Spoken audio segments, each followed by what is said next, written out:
All right, hello. Welcome to my first live stream. The topic tonight is all laws are an attempt to legislate morality. Sure, good evening. And I don't know if everybody knows Halsey, but he's actually a lot better known than Mark. It's just anybody who knows me knows Mark.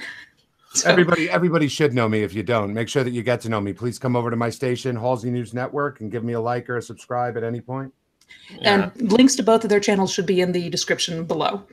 Sorry, I'm not above shilling for my channel whenever I get a chance. No, do it. Hey, I'm a capitalist. Both. It's all good. It's healthy. Yes. Okay. Well, as I said, the topic tonight is all laws are an attempt to legislate morality. This came up when Mark posted a link to an interview with Jacob Rees-Mogg that I thought was really neat. It was quite interesting. It was like an hour-long interview. I enjoyed it because I agree with him on most topics until it got to the very end, the last 10 minutes, where the interviewer was asking him about his personal opinions on abortion and homosexuality because he's a Catholic. And he was saying, well, yes, I do believe it's wrong. And when asked, though, well, would you attempt to legislate it? He said, oh, no, I don't believe you should attempt to legislate morality. So he says, no, that's my personal belief. I'm not going to turn it into law. So that actually sparked a discussion with Mark and myself, as I said, all laws are an attempt to legislate morality. And Mark said, no, but I think that we've actually won. Halsey jumped in, and I think we've actually won Mark over to our side. But Mark, if you would like to give your thoughts, your opinions. So the idea with the do laws legislate morality, I gave it a couple of hours thought because I move slowly in these kinds of things. It's a British thing. Most laboriously, yeah. And most of the time I spent basically trying to find an example of a law that isn't legislated based on morality. And you start in the usual places, because I've had a couple of people were like, oh, what about laws to do with speeding, for instance? Is it immoral to speed? And it's like, no, well, the reason is to prevent people from speeding. And the reason to prevent people from speeding is a moral reason. It's to prevent them from harming others, theoretically. So, and themselves to an extent, but and themselves. But the point is that it's from a moral basis. Yeah. And I agree. I don't know exactly where this. I've noted down a few things that might be fun to talk about later on, but this is Liz's show, so I'll hand back to her. No, and that's fine. We're basically just going to be taking this topic and running with it because it's something that I see often all over the place. Even last night on Popular Opinions, one of the guest speakers, or one of the guests, I should say, mentioned it at one point. He said, "Oh, well, you can't legislate morality," and I was in the chat, and I'm like, "Yes, you can. You can't do anything else." But I don't think they noticed me. Well, what I find interesting. Oh, I'm sorry, Liz. Go ahead. No, go ahead. What I find interesting about the topic in general is that it seems to be also that we're just disagreeing on the terminology, because what Mark seems to be saying and what Rees-Mogg seems to be saying is they can't legislate religiosity, that they're not going to legislate based on their religious opinion, not on morality itself. Sort of. I mean, Mogg's. This is just verbatim, but so Mogg's main thing, I think, regarding his own views were his principles don't change based on public opinion. And to an extent, he believes that the law shouldn't either until beyond a certain point. You shouldn't make rash laws based off of feeling in that sense, because they turn out badly. I mean, you just have to look at something like the upskirting bill that's currently trying to be passed through UK Parliament, which, and for those of you who don't know, this is basically a law which would define taking a photo upskirt a separate sexual offence with an addition to your name would be added to the sex offenders register, and you would have like statutory 2 years in prison and that sort of thing. And now we can all agree that upskirting is a fairly abhorrent practice. Apart from Halsey, who obviously takes upskirts for himself all the time. They don't buy the skirts for no reason. I've always said if a girl's going to wear a skirt, she needs to wear shorts or something under it. I mean, come on. Irrespective of common sense here, right? So upskirting falls under a broad category definition of sex-related offences already. It's punishable by law. There's a fine associated and community service usually. And to define it as its own thing based off of someone who's got in a moral tiff about this one particular thing is, I think, what he's alluding to, although I can't be totally sure, obviously. Right. I think that when you say that we can legislate based on morality but not religiosity, I think you're drawing an arbitrary distinction there. Everyone's morals come from something. People who are religious. That was going to be my next statement, to be honest with you. Yeah. So people who are religious, they say, okay, this is moral because God says so, or because the holy text says so, or because Gaia says so, or whatever, whatever you want to say. And when they say, well, I won't legislate based on my religion, what they're saying is, I will only legislate based on parts of my religion, the parts that I think should be legislated, not the parts that I think shouldn't be legislated. So it's drawing an arbitrary distinction there. It's also taking the idea, the chicken egg argument from the Bible. Like a good example in Judaism is there's the kosher laws that you're not supposed to eat pork, right? Mm-hmm. And nowadays you'll get people all over the place that say, well, you also have to understand at the time people would get trichinosis from eating pork, which was this horrible disease. So obviously they put into the Bible not to eat pork. Well, no, they probably put it in the Bible not to eat pork, knowing that it would cause trichinosis, not because it not in reaction to it causing trichinosis. Because it comes from God. Yeah, similar to the shellfish laws, I believe, that you have as well. And Christians will use a similar thing when it comes to a lot of self-declared Christians will use a similar thing when it comes to the sex before marriage thing, because obviously the contraceptive pill and condoms, etc., have changed the game in the last 50 years or so. Right. When it comes to that, in them, in the way that it's changed the way that sex is viewed through society and the consequences of sex as well. So a lot of people I know who are Christians will approach it from that angle as well.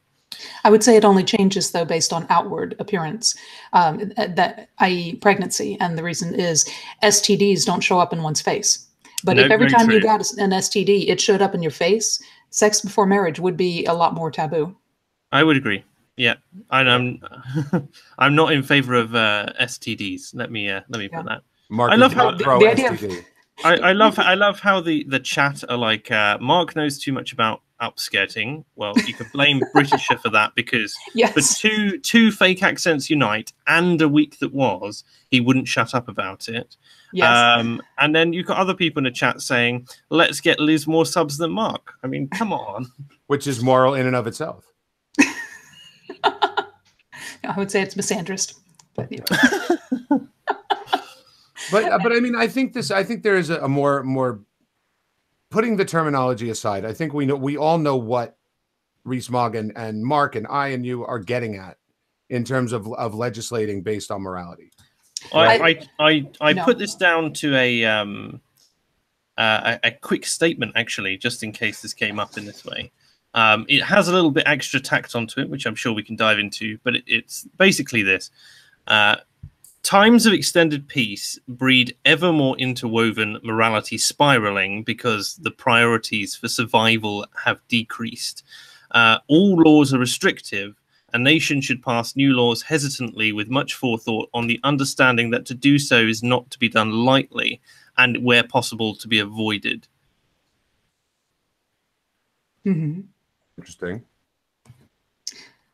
Once again, though, that doesn't address the issue. All laws are an attempt to legislate morality, because you're not going to say something should be illegal unless you could say it's wrong to do, or you shouldn't do it, I should say. Sure, yeah. But there are things as well which will be policed.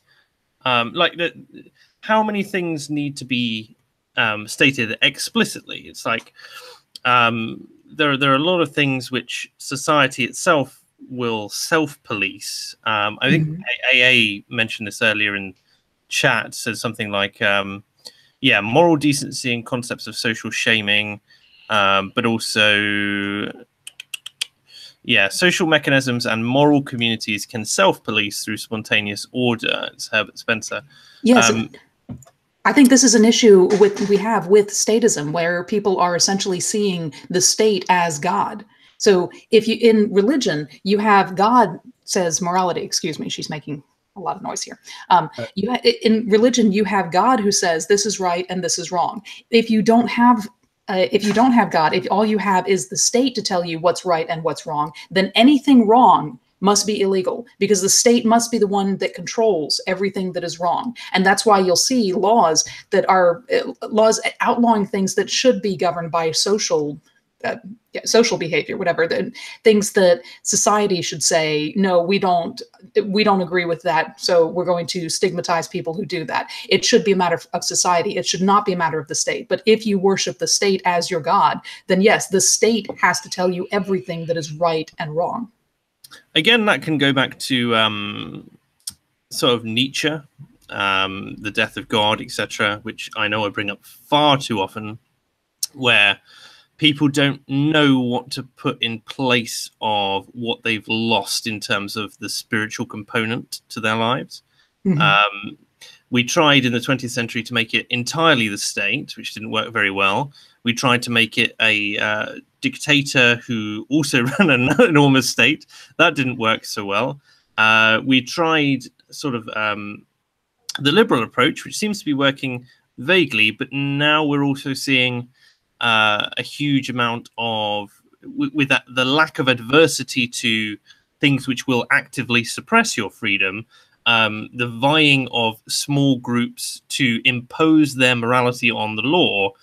You see this a lot with the SJW types and the feminists who are pushing to get ever more, the idea of making wolf whistling a hate crime and stuff like that, and imposing their morality on the law. And because, as we've ascertained, the law is the policing of morality, whose morality it's going to police with is the thing which culture is fighting over at the moment. And I would say it started well before the feminists with all of their anti-hate laws and the SJWs and all of that. I look at Mothers Against Drunk Driving here in the US, and it frustrates me, the laws here in the US regarding having alcohol in your car. It is illegal to have an open container of alcohol in your car in reach of the driver. And here's the logic. If you kill someone with your car, that's evil because you killed someone, so that should be illegal. If you drive drunk, you're more likely to get in an accident, which is likely to kill someone. Therefore, driving drunk is evil. If you drink before you drive, you're more likely to drive drunk, which means you're more likely to get in an accident, which means you're more likely to kill somebody. So that's evil. If you have an open container of alcohol in your car, you're more likely to be drinking it, which means you're more likely to be driving drunk, which means you're more likely to get in an accident, which means you're more likely to kill somebody, which means that should be evil. But you see, you go step by step and so far away from it.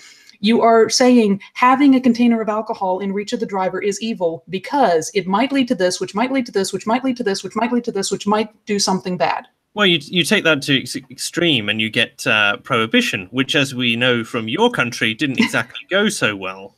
Yes. But what I'm saying is we have these nanny state laws in place that have been creeping in over time. And it's not just the SJWs, it's not just the feminists. They're the ones we're fighting right now. But we need to fight the principle, the concept behind it, the issue, not the group. I mean, yes, we need to fight the group, but we need to recognize that it's not just this group that's doing it. McCarthy's list points out that this is the slippery slope fallacy. And I suppose it's the societal imperative, I suppose, to determine how far is too far in terms of the slippery slope. Mm-hmm. It also comes down to, like, you look at something like it's immoral for a hospital to let somebody die when they could have fixed them. You know what I'm saying? But at the same time, an administrator of a hospital has to determine where that line is, that we can't treat certain people because if we don't have the money to treat everybody, then 300 people will die because we gave this one person this, let's say, really risky, expensive procedure. And that's why you have this is why you have triage laws, surely. For sure. But I'm saying when you're legislating morality, these things have to come into play as well. And it just further clouds the issue, because you look at something like, okay, gay marriage. Now, some people would want to legislate on it. Some people wouldn't want to legislate on it. But where's the defining line? Is it only that I'm saying people of the same sex can't get married? Where does the next step? Or am I going to say that there can't be polygamy? Am I going to say there can't be certain types of sex? That there can't be anything like that? Well, there's also the idea of this is something interesting as well in terms of are you saying that they can't do it, or should the social pressure prevent it? And also should the idea that people should be free to choose how to live in certainly potentially degeneracy, it just shouldn't be encouraged societally, but you are welcome to ruin your own life if you want to. There's also the idea of experience. Like, you can tell someone from the time they're a very little child that touching the stove is going to burn their fingers, right? If they never actually try it and they never actually do burn their fingers, over time, the fear of that stove, like turning your hand into a smoldering ember, is going to increase.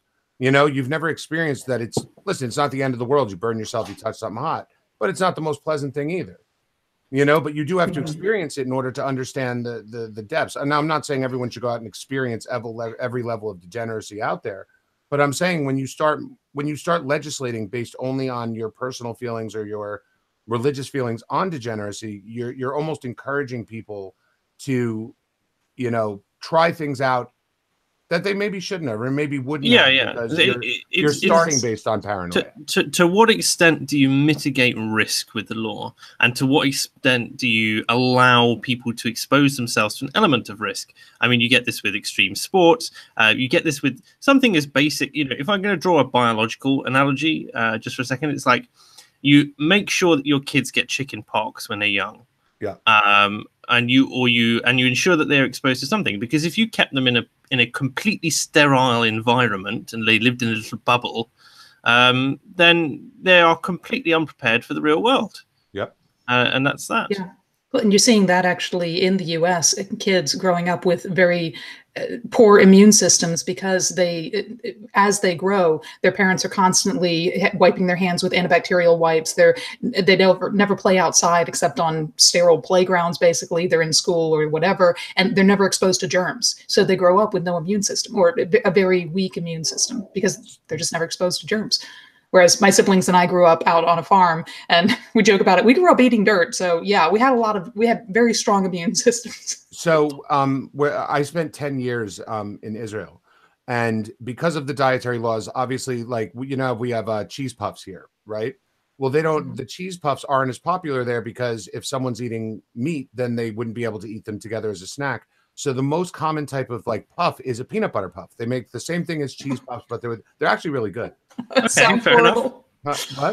I mean, maybe chocolate flavored peanut butter, but just peanut butter by itself. I'm telling you, you'd be totally shocked at how good these things actually are. But that aside, the morality of eating peanut snacks, whether it's good or not. But in America and Europe, they're having like an epidemic almost of peanut allergies, to the point where kids aren't allowed to bring anything with peanuts to school.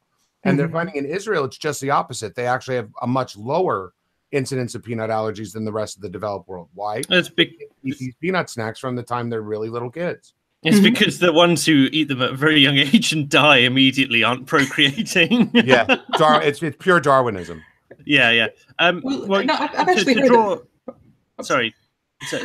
Following on that briefly, and then we'll get back on topic. But I have heard that women who are pregnant, they should eat honey and eat peanut butter a fair amount while they're pregnant, and then their child is far less likely to develop allergies. Or at least that shock syndrome that happens. Anaphylaxis, yeah. Yeah. Not familiar with that. The honey thing is very interesting, because honey itself is like a superfood, but we won't go down that path. Anyway, yes, you were going to take us back on topic, I think, Mark. Yeah, so I was going to use another example about mitigating risk, which is things like you see this utter ridiculous stuff from Labour in the UK talking about how we should ban all knives. All knives, including, right? And you get things like the police going around saying, we found these deadly weapons. It's like someone's had a picnic and dropped a butter knife, and they've picked it up and gone, assault with a deadly weapon. To me as well, like, how far even then does that go? Because it's only man-made weapons. If there's a bit of dead wood that's fallen in the woods, Do I need to photograph that and send it to and say I found a makeshift club to the police? You know. Yeah, but I mean, you guys have the most cucked out laws like on the planet right now. It's really sad. Wait, and I'm not saying that to make fun of you. I mean, honestly, me and him. Me and him tease each other all the time. I'm saying I'm being serious about this one. Like, sure. When I do pick up a paper or I sign online and I see a story is coming out of Great Britain, I decide for a few seconds if I actually want to read it, because I know most likely I'm going to read it and it's going to upset me. You know, like that I'm going to see that someone got arrested for something as stupid as, like, you know, making a dumb comment or wearing a t-shirt that said something, or like he said, somebody dropped a butter knife or whatever it may be. And the one recently, a 16-year-old boy was sent to the store by his mom to buy a set of teaspoons, and he was told he's not old enough. He was 16. It's like, nope, you have to be 18 to buy teaspoons. Like, what can you do with a teaspoon? I don't want to know. They were very sharp teaspoons. They were right next to the very razor sharp pieces of melon that he also couldn't buy. The melon can do some damage. Yeah. Well, just a slice of melon. But the idea was, I find it bizarre because it's very, I mean, it's like helicopter state. You know how you get helicopter parents? Although AA will say, no, it's a perversion of helicopters, and Sly Sneaker, I'm sure, will agree with me because he hates AA.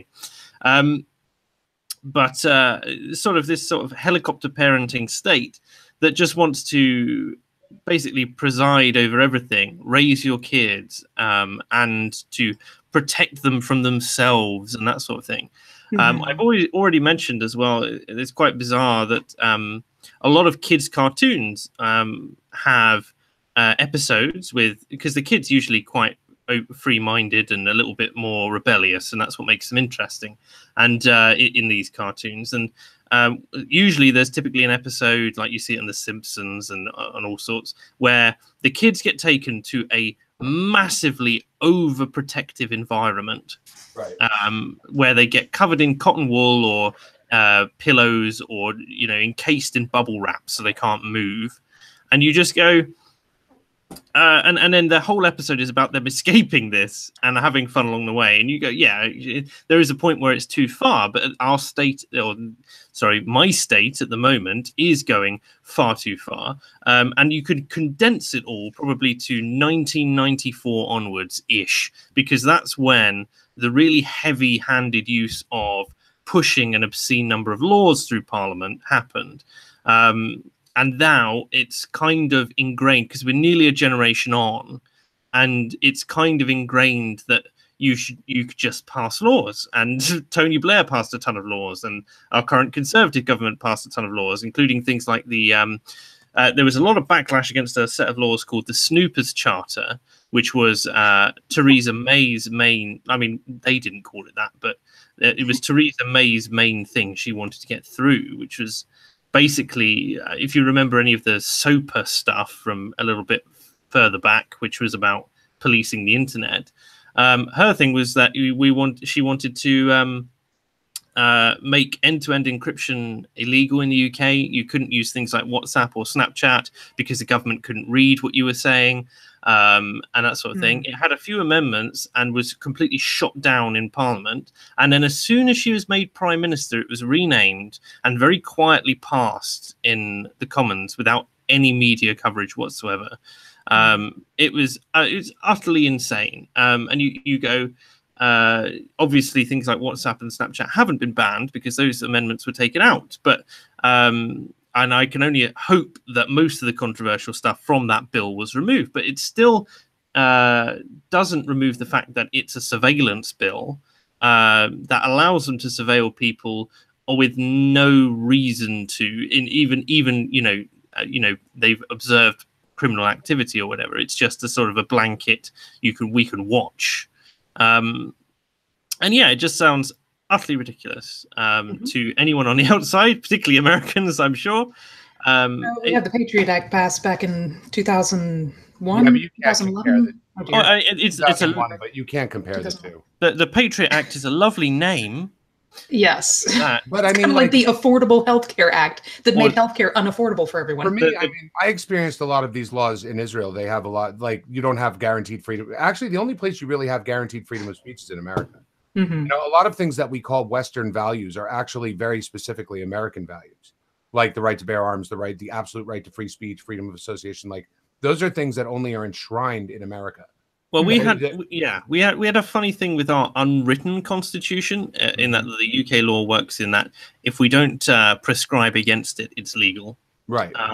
So it was like you have the right to free speech because we had no laws which were limiting free speech in that regard. But now you have we are nothing seeing preventing those laws from being passed, whereas we have something apart from the majority culture, which is being perverted at the moment by small groups of very loud activists.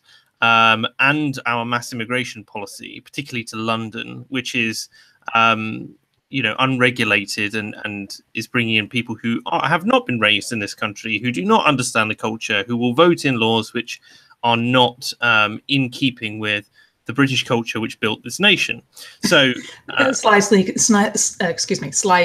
is agreeing with you. He says these were English values that Americans took and actually put into law. You guys didn't put them into law. This is one of the things that we're seeing from a lot of, and I mean this proper liberals, that's the English liberal kind, where people are calling for potentially a written constitution because we are lacking it so much at the moment.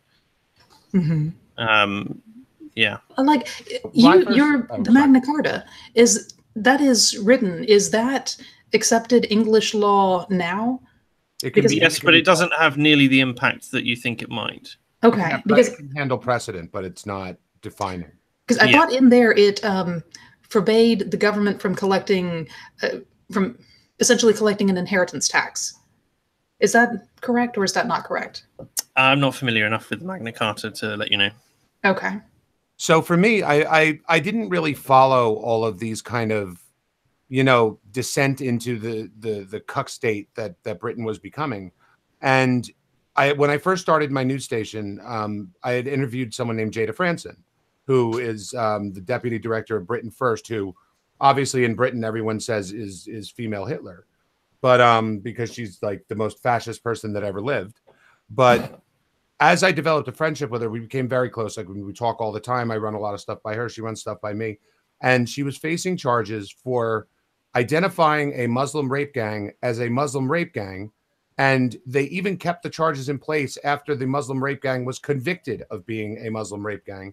And right now she's in prison. She got 9 months in prison for calling a Muslim rape gang a Muslim rape gang. The main thing I see with Jada Franson and the main charge, and because I do not know, I can only assess her. I don't know her personally, obviously, so I can't assess anything but the actions that I see. One of the things she did do was scream basically paedophile through the letterbox of a house which was of a Muslim woman who was not connected at all to this gang, etc. That's what I've heard, and that's one of the reasons why she's in, as far as I'm concerned. Yeah. Well, if that's what she's in for, then that is different from being racist. She was convicted of inciting religious hatred, so it wasn't like that. She, even if she did do that's not what she was convicted of. She was convicted of saying words that incited religious hatred. And as soon as they release her, which I believe is this month, I had started this whole campaign that we were going to write her all these letters to keep her, like, just keep her in thought while she's in prison. I had lawyers working on, we couldn't figure out how to write her. We couldn't get the prisoner codes we needed. Britain First wasn't able to give them to us. The British judiciary is a real problem. Also, Daughter of Albion in chat says her husband was the pedo. No, it was proved later that he wasn't. That was the main reason. I'm not cucking about this. I've been very direct. Thank you very much. But when Jada gets out in July, she immediately will be flown to Ireland, where she'll face more charges for something mean about Muslims. So I hate this protection of Islam in my country. It's like the conflation of Islam with race that is happening over here drives me absolutely spare. Well, that's what they keep doing. They keep coming up with these words to stop you from criticizing like the most obvious truths. You're like, okay, well, Muslims are blowing people up all over the place, so we have to talk about the Muslim population. And they'll say, well, that's Islamophobic. You can't. Well, I don't want to talk about killing all the Muslims. I just want to talk about the problem. How do we address the problem if we can't even bring Muslim? Don't be Islamophobic. Mm-hmm. They do the same thing with the trans thing. You know, like I don't want, if some mother wants to cut her 5-year-old's penis off, you know, so that he can go from Pam to Patrick, you know, and you say, you know, that's really messed up. You shouldn't be allowed to do that. All of a sudden it's, well, you're transphobic. No, I have no phobia against these people. I think what you're doing is wrong. And that brings us back to the idea of legislating morality. And again, interesting on the legislating morality thing there. Sorry to interrupt, Liz, but and it's interesting you bring up that side of things, because take something like homosexuality, which was legislated through basically the moral campaigning of gay rights campaigners, etc. You're seeing exactly the same tactics used by the paedophile lobby in the UK today, which is horrendous. And you just go, there's got to be a limit somewhere. Where is it, and why are you able to gain this much traction, you know? Also, what you were saying there, people just want to shut you down with the term racist, with the term transphobe and whatever. I see that a lot now with the expression, oh, you just want to legislate your morality.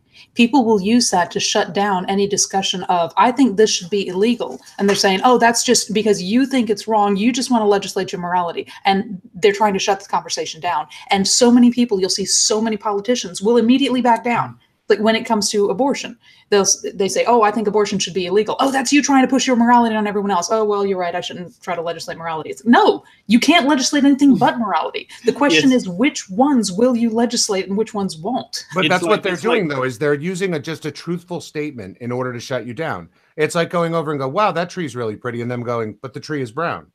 One of the funniest ways that I've heard the left do it is I saw a video of Big Red, the feminist. You know Big Red? Yes. Yeah. And she was talking to a street preacher in New York, I think it was. Might have been Washington. And she goes, and it was really funny because she was saying, you have the right, but what you are saying is not right. Do you understand why you shouldn't be saying this? And I was like, how can you not see the hypocrisy of the fact that he could say exactly the same back to you? Actually, well, in that case, I actually do agree with. I agree with her argument. I don't agree with what she was using. Or the framework of the argument was correct. What she was using it for was not correct, because it is true that you have the right, Mark, to say that I am ugly and I'm a slut. Now, it wouldn't. Mark, what the hell? I thought we were teaching you to flirt. Damn, I'm such an asshole. I don't know where this has come from. This is Dick Mark coming out right now. Okay, I should have used somebody else. But you know what I'm saying. You have the right to say that, but it wouldn't be right to say. Yeah, so sure. Things where you have the right to say something, or you have the right to do something, but it's not the right thing to do. So her argument there was actually valid as far as the framework of the argument. How she's applying it was invalid. She's assuming as well that her morality is the correct objective morality, which is different. So it's like there are some things which we can agree between us that it would be horrible for someone to say to someone else, and that it would be not right to say. However, in someone else's worldview, it's like say something like it is evil to it is evil to take someone's property without their permission. Sure. But I think that. Do you think that? I think that. I think we've had a discussion on this. We do, but without going into tax, without going into tax, talking about the state coming in and taking your property to say house the homeless or whatever, and you say, well, that's my property, you don't have a right to do that. However, someone of a socialist communist standpoint who we agree has the facts wrong, in their morality, they go, well, it's immoral for you to withhold space that you're not using when someone is in need, right? So that's the sort of thing. Why are you calling me a cuck, Sly Sneak? Because he doesn't like you. He loves me. But I mean, back to what I was saying before, though, is that they're using these truth statements as if they're a closing argument. Is that you say, well, I don't want to say that. I don't want to legislate on abortion because I don't want to legislate my morality. Well, that's a true statement. All laws are morality. So it's like, well, you just want to legislate based on your morality. Yes, I do. Because that's the only way I can legislate anything. That's why people vote with their heart as much as their head.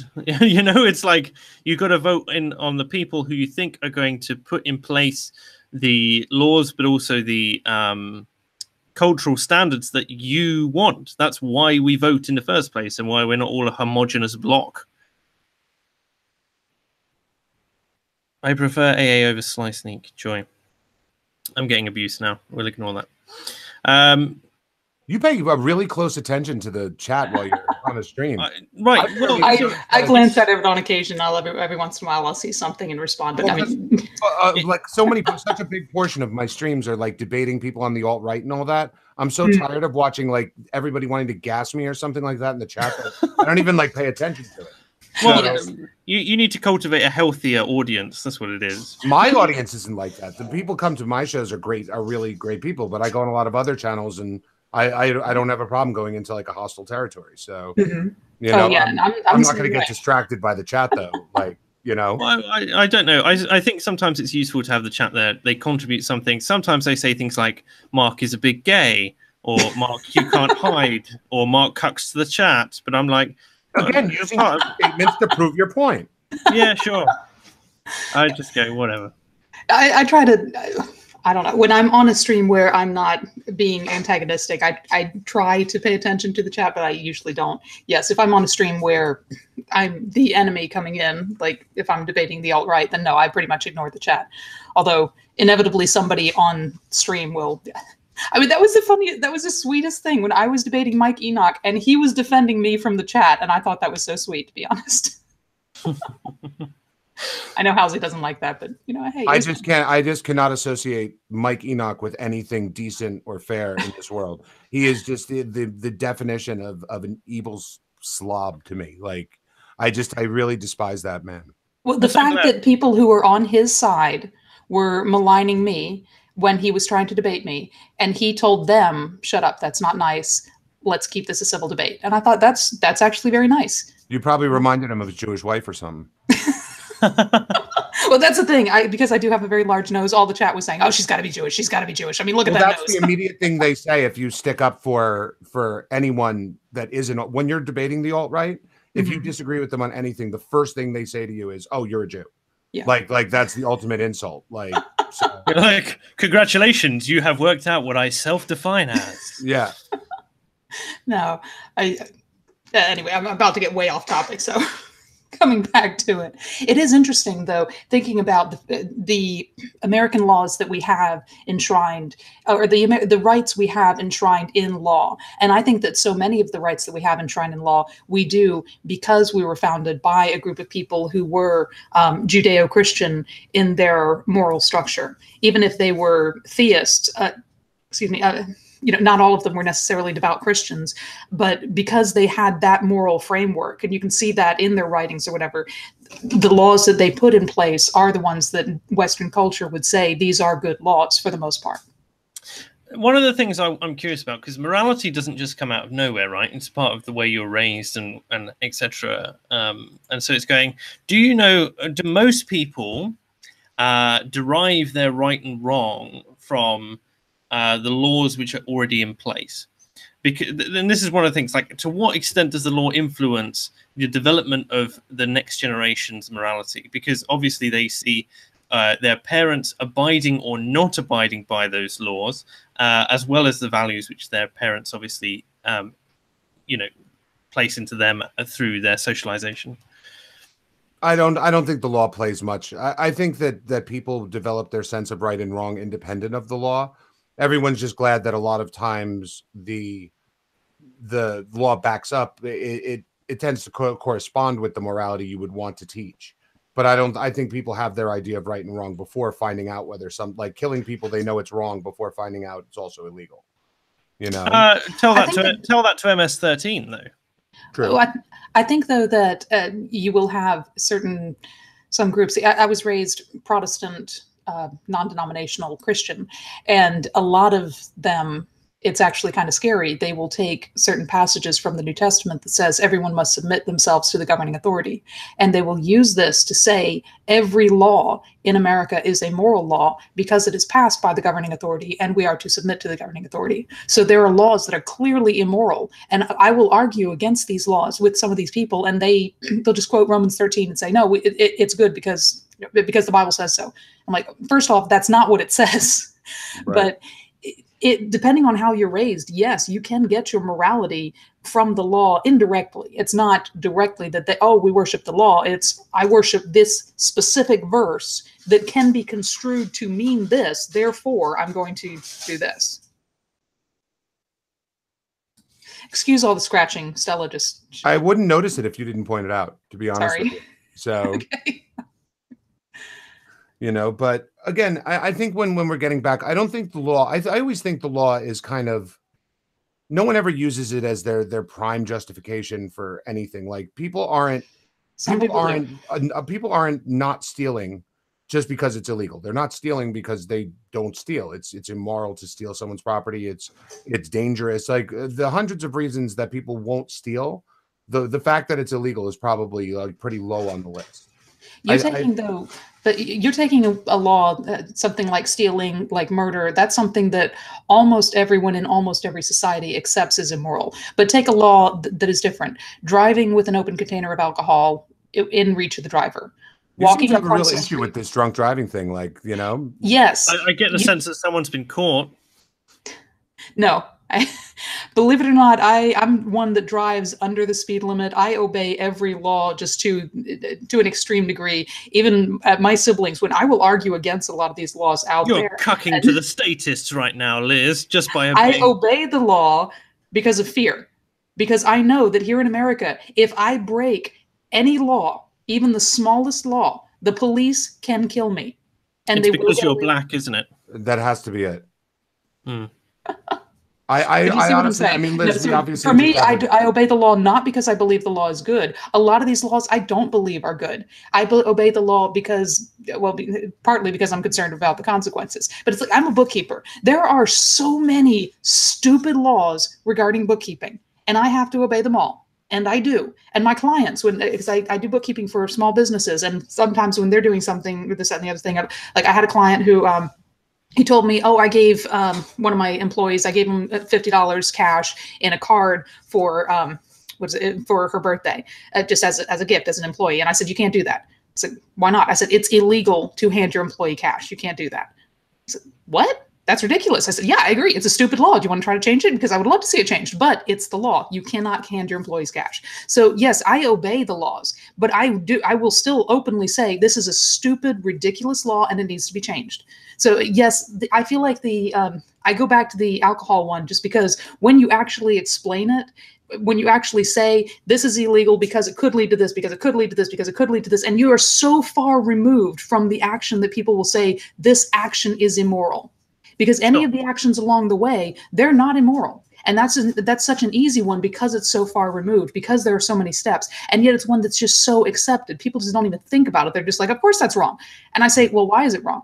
Let's actually look at it. So that's why I keep going back to it. No, it's not that I would never, I would never break that law. It's it's an easy law to use as an example. I think that you should have a look at societal impact, particularly when it comes to how far the law goes. So we can agree that drunk driving is not immoral. It's just a contributing factor to potential vehicular manslaughter, death, or murder.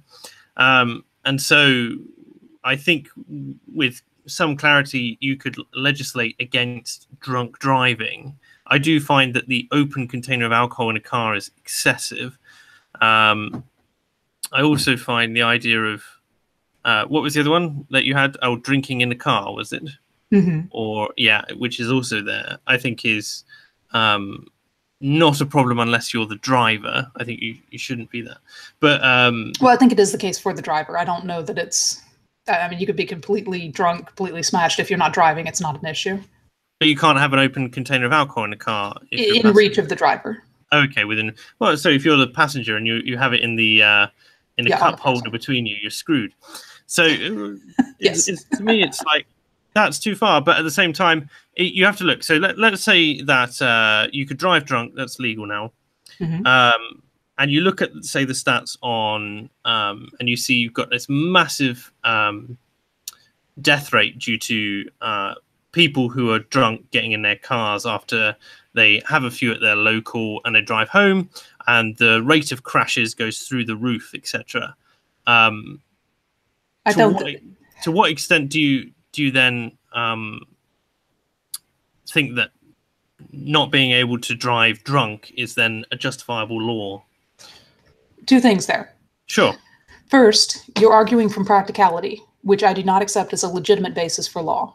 You say, oh, because this might cause this. And well, I'm talking about what was observed in Northern Ireland, for instance.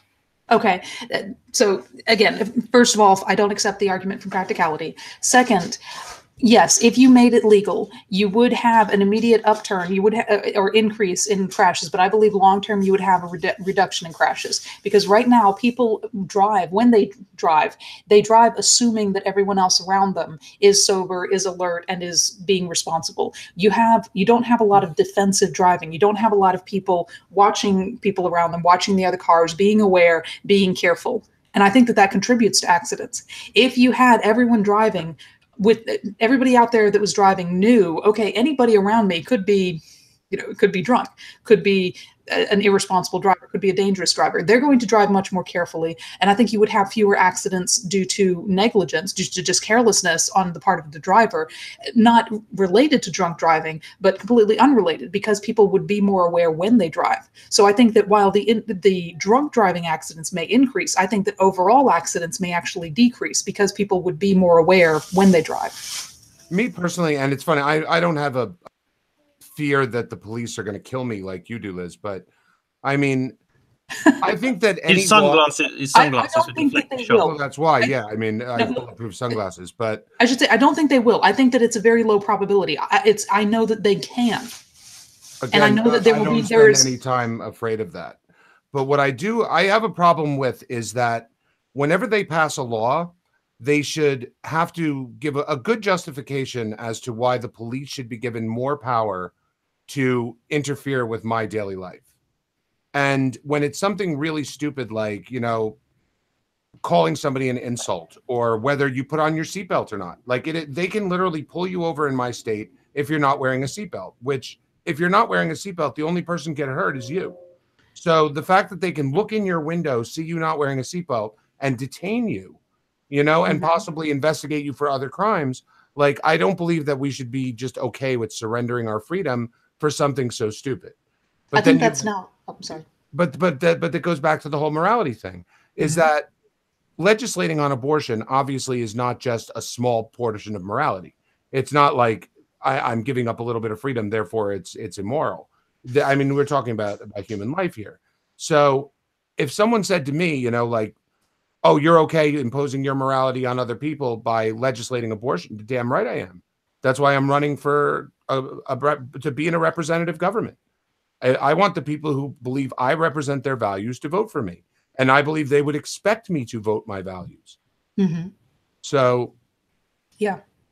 And by the way, the seatbelt law, I believe that is now the law in all 50 states. I think Massachusetts was the last one to pass it, and it was hotly debated. But I can't remember. It seemed like the federal government was basically threatening Massachusetts, saying we're going to withhold funds for your roads. Yeah, unless you do this. There was a really funny thing. There was a really funny thing with the fact that, and correct me if I'm wrong, because I may be getting this completely wrong. But for instance, in the UK, if you have a car which is made before seatbelt laws were introduced, they don't need seatbelts in them. That's weird to have a car that doesn't have them at all. I don't think I've ever seen that. Yeah, you have school buses. Good point. I know. I did know that. I didn't think of it. The reason that school buses don't have seatbelts is the inertia is greater in a school bus. Right. If it hits something. I mean, it depends how fast the school bus is going. But if that was the case, why do semi-drivers have to wear seatbelts? Semis? Oh, you mean like that? The lorries, I think. Is that what you call them? Oh, right. Yeah. So the thing. I don't know. I've never known a lorry driver who has worn his seatbelt. So But would he get arrested in the UK for not wearing a seatbelt? Probably, yeah. So there you go. It's arbitrary. I don't know whether or not the inertia is the same. Anyway, I was just saying. Glory would I think that in a sense that we're giving a lesson with these stupid laws that we're talking about. Like, again, when you talk about whether you could put salt on a table or cook with a trans fat or anything like that, I think they're legislating from another side of morality of saying, we're the state, we know better than you, therefore we can tell you what to do. Yeah. And that is a morality that I can't abide. Yeah. This is one of those things where there is a point at which the law goes so far that it tells you that you are not smart enough to make decisions on your own surrounding certain things. And so it's like, if you make, which is why most laws legislate on a decision that's already been made. So it's like, if you make the decision and you take on the risk of, going to someone's house and murdering them, right? So you take on everything associated with that. You've ended someone else's life. You've violated their rights. The state is going to come for you. At the same time, if you're driving in a car and you don't have a seatbelt on, you are taking the risk upon yourself for the consequences of that action. You're not taking that risk. That risk doesn't affect anyone else.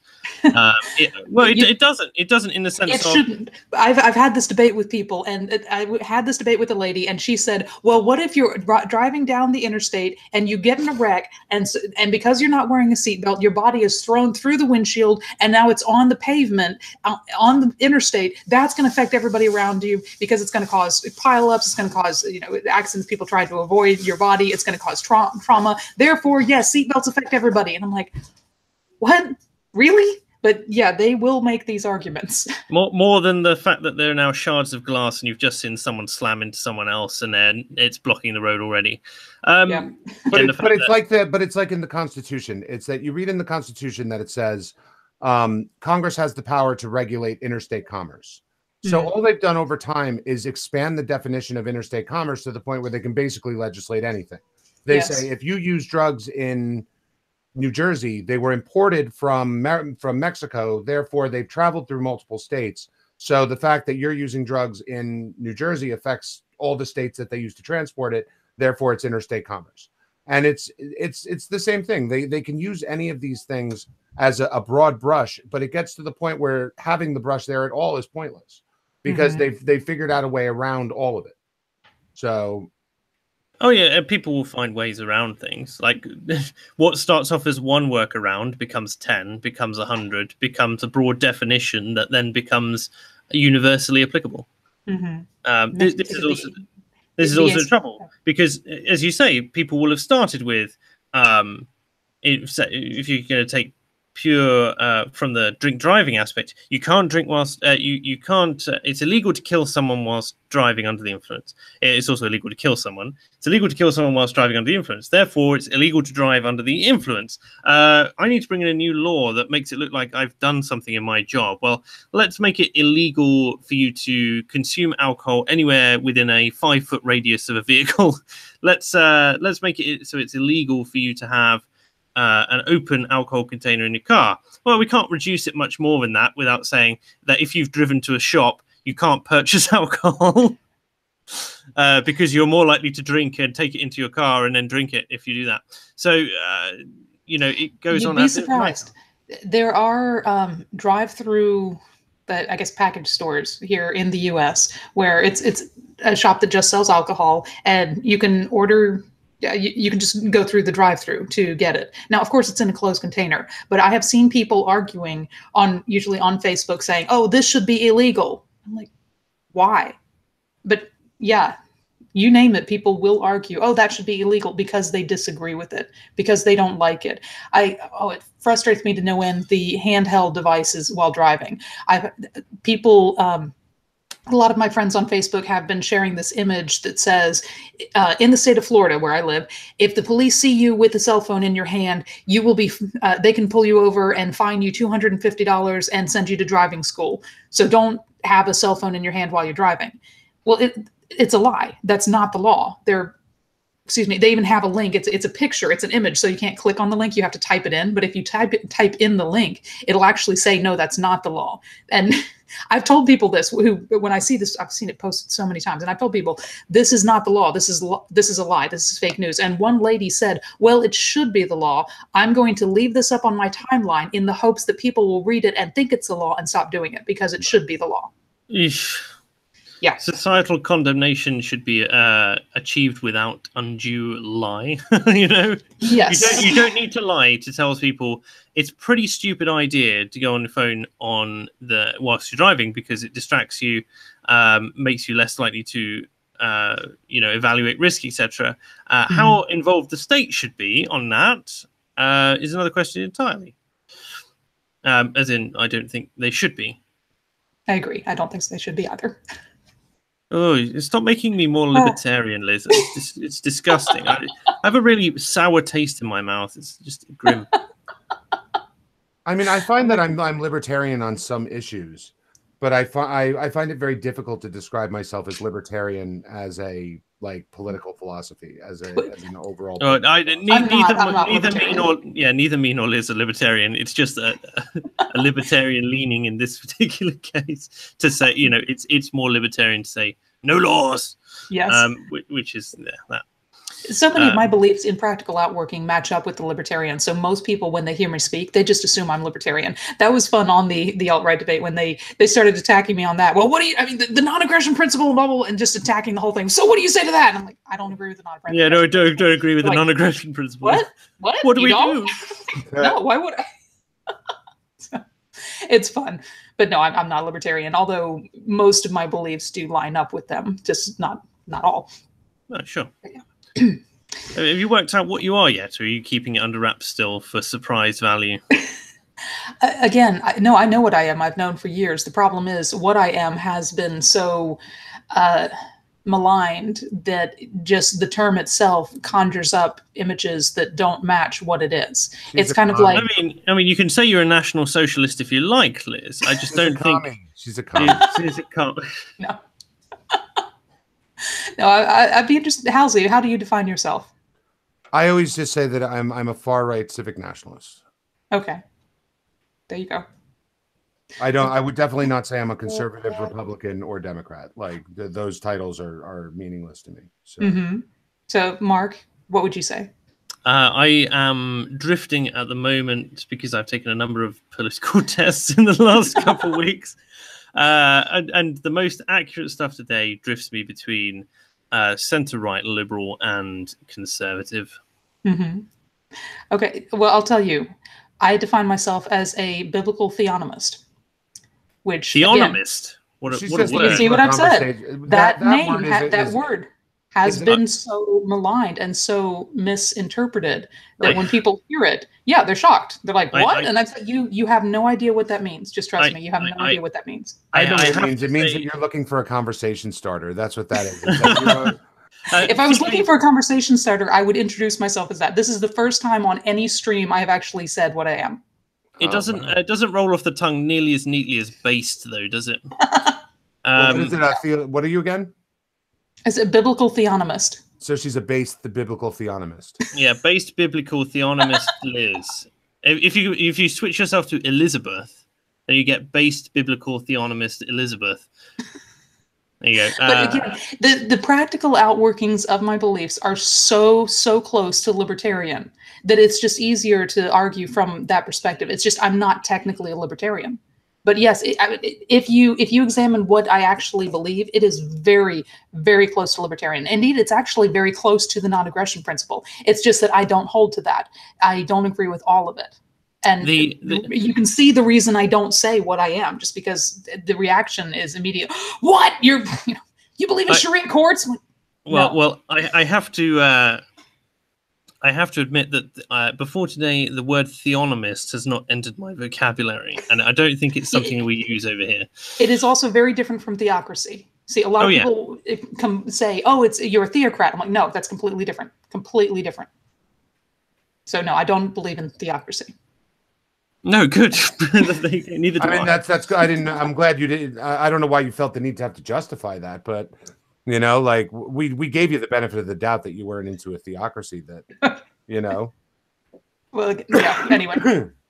One reason I don't use the word is just because I want people to hear my arguments and listen to judge the arguments on their own merit and not dismiss it because see, Halsey, I imagine in some circles people will dismiss what you say because you're a Jew. They just don't even hear what you say. Some circles, I mean, almost everything I say is first put through the whole lens of like, well, the Jew said it, therefore we have to give it special evaluation. Exactly. That's why I don't like having any title, because I want my arguments to be judged on their own merit. You know, forget what I say. If a Muslim was making my arguments, I'm still going to agree with them. I'm going to agree with the argument. I mean, even if I don't agree with the person making them, even if I don't agree with the foundation behind it, if I agree with the argument, that's why I can defend, Big Red. I can't stand that woman. I think she's horrific. I think she's a horrible person. Oh my goodness, she's horrible. But if she makes a legitimate argument, then I'm going to say, yeah, she made a legitimate argument. And so. Yeah. Anyway. Careful, that's dangerously liberal right there. Or what we would describe as liberal. English liberal, not American liberal. Yes, sure. It means something different here. Anyway, I know we have been going for an hour, and I know it's very late for Mark. I feel like we could continue on. We haven't gotten very deep into the morality issue, but I think we have somewhat addressed it. The fact that people essentially will try to shut you down by saying, oh, you're just trying to legislate morality. And the fact that so many politicians will, for lack of a better term, cuck to their political enemies by saying, oh, I'm not going to legislate my morality. When in reality, I think people should just ignore that argument. It's not a valid argument. All laws are an attempt to legislate morality. And why would you have a problem using the term cuck? That's like the best way to describe these type of things. I try not to use it because in general, I like to speak to, well, most of the people I'm debating are actually conservative Christians.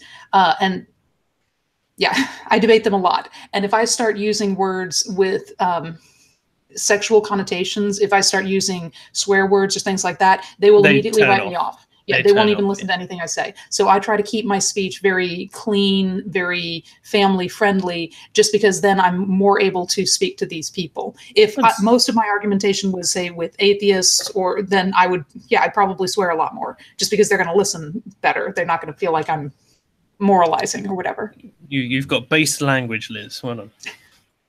But that's why I have no problem with the word itself. I tend not to use those words. I also think you tend to communicate better. I think the word cuck is a weird one as well, because it's only really risen up in the last year or so to prominence, and it's only come into common parlance. Well, in the same way as like Pepe as a meme has many different meanings, the word cuck is applied to so many situations. It kind of generates its own meaning dependent on the context of the thing. Yes. To delegitimize something, basically, which a conservative Christian who's not into the regular online parlance is definitely not going to click with.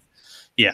Yes. Oh, I was sharing I had a conservative Christian I was talking to, and I said, oh, you should listen to the song. It's really funny, and accidentally lengthened one of Dr. Randamerkam's songs and quickly deleted it. I'm like, oh, no, I'm sorry. I'm like, what was it? You don't want to know. Strong. I think it's funny, but trust me, you wouldn't. Strong. Anyway. Sure. Okay, so, Halsey, do you want to say anything as we're wrapping up for the evening? No, I'm really glad that we got to have this chat. I'm really kind of enjoying it. I'm a little sad that you don't like to use the word cuck to describe things. I've noticed that I use that more than almost anything, especially when talking about Europe. Everything except the only thing you use more often is Halo quotes. Well, I have to, as I just said, I have to put my Jewish touch on everything. Also, Halsey, you, me, and Billy, working class liberalist, need to get together and do that stream on what defines the far right and the alt-right. Absolutely. Yeah. I'm looking forward to that. Actually, I've been writing about it, so I have like a pretty good like format to go on with it, where we can at least start the conversation. Sure. So you just tell me when, and we'll set it up. Cool. Happy days. Yeah. Sorry, I've cucked your stream in order to shill our own debate going on. Speaking of shilling, you can find me at halseynews.com. You can email me at info@halseynews.com. You can find me on Twitter at Halsey English or on Facebook at Halsey News Network. Happy days. Sounds good. You can find Mark at, if you search Not So Obvious on YouTube, he'll come up. Then you'll obviously find him. Or look in the description of this video, because it is in there.